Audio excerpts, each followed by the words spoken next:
Okay, so my talk is about open source contributions in R and finance. They're working on the slides. I can at least talk to you before it gets started, before they put everything up. So really it was just to introduce people to open source work, because it's my introduction to open source work. And so basically I was gonna first start with just introducing myself. So hi, I'm Soumya. I'm on a couple of different initiatives related to R. I'm an analyst by day, and a lot of this talk will not, actually all of this talk will not represent any of my employer's opinions, only my own. Always have to caveat that. And I'm on the, I help organize the New York R Ladies chapter, as well as I'm also on the committee for R and finance. So I wanted to talk about open source contributions in R finance. And basically, about a year ago, when I started working with Our Ladies, I was introduced to the world of open source contributions, and so it really kind of opened my eyes when I saw people like eRob and all these other Our Ladies doing these amazing things, and I was like, wow, I do some of this stuff, but I don't know. So it was a little scary, and I just put my contact info up there, so please reach out, even if you wanted to criticize my talk. Okay. So contribution to open source, initially when I thought about it, it was terrifying. I really thought that everyone that's out there that's contributing is probably an expert. And I was like, oh, everyone has to be like Hadley's level to contribute. So I was kind of a little lost in where to begin. So of course, I thought of the one thing that I wanted to do, which was do real estate investing. I live in New York. We have very, very small spaces where we live. And so basically, I always am on the lookout for a bigger and better closet. Okay, so, and I'll tell you how this started a little bit. So two of my colleagues at work, will show pictures of at the end, actually are really into this. One of them invests a lot. And so, so he kind of got me started and showed me the data and got me very excited. So anyway, so the first data source that I'm going to present is on the survey data that's done, the American Community Survey, which is actually done every year, but it's for this analysis I'm using the 5-year data from 2012 to 2016. So that's basically from December 1st or January 1st, 2012 to December 31st. 2016, and it's only because every year they do it only for populations greater than 3.5 million. The survey is done for that. Oh no, it's done for a population greater than 65,000, but 3.5 million people are surveyed. So generally, just to get more thorough data, I chose to look at the 5-year set for now. It includes pretty much a lot of cool stuff like social data, housing data, economic data, and demographic statistics. Okay, so how did I get this in R? I learned that there are 22 packages that really deal with census data. Talk about like over-contribution in the open source space. And the one cool one that I started working with, because I saw Julia Silge working with it, was the Tidy Census package. She even has a tutorial on it, which like just made my life 1,000 times easier.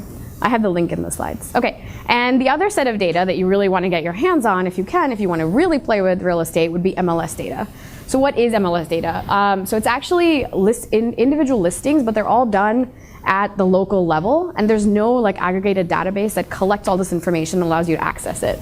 So there are no, I think there are some aggregated services. I think like Zillow, et cetera, are like they have access to some of the zip codes, but not everything. There's other people in the audience that are far more knowledgeable about this. Please come up and explain more to me.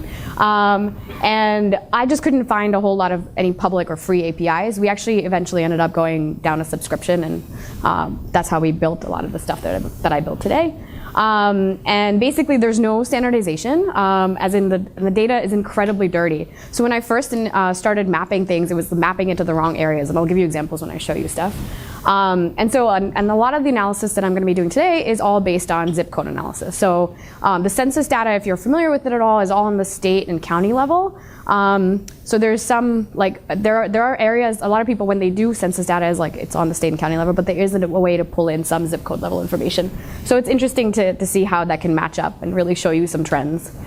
Okay, so how did I get this in R? I had to purchase it.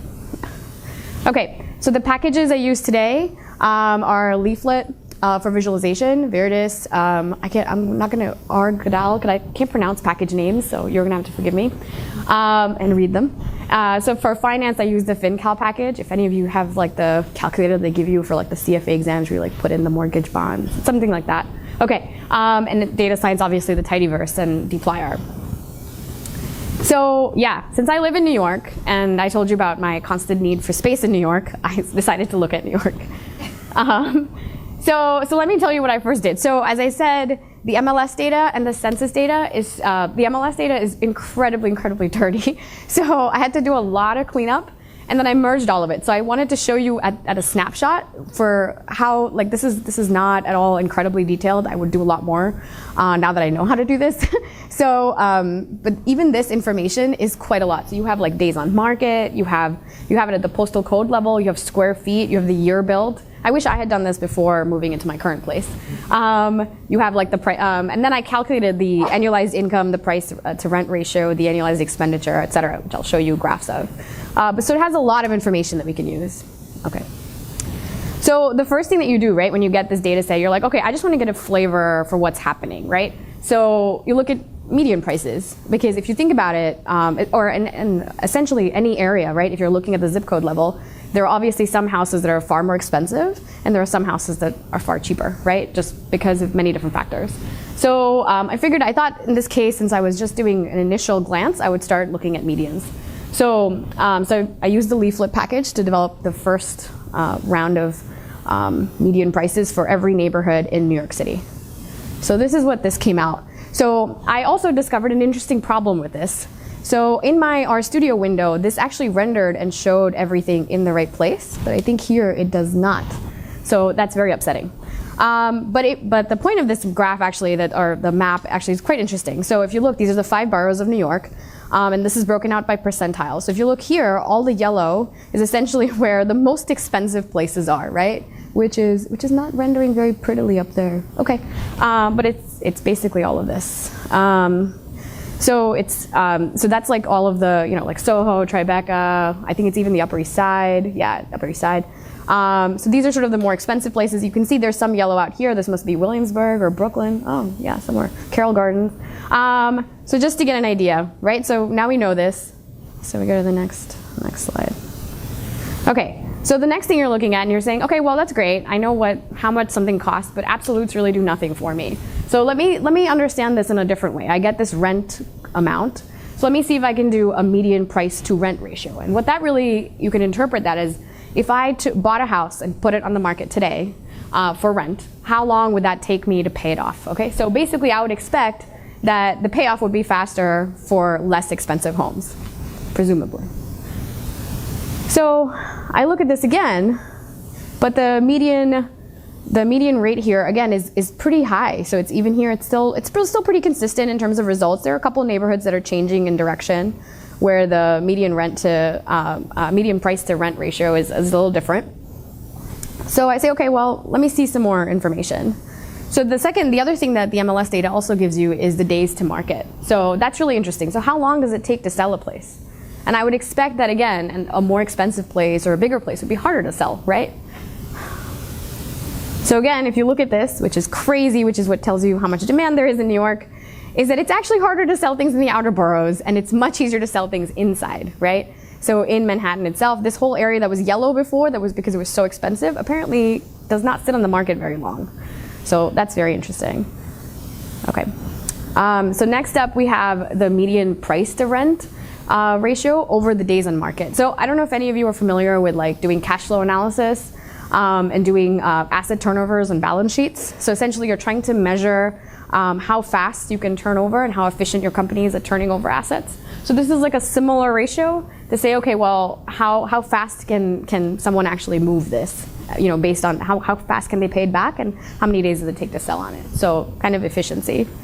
So again, okay. Oh, yeah, perfect.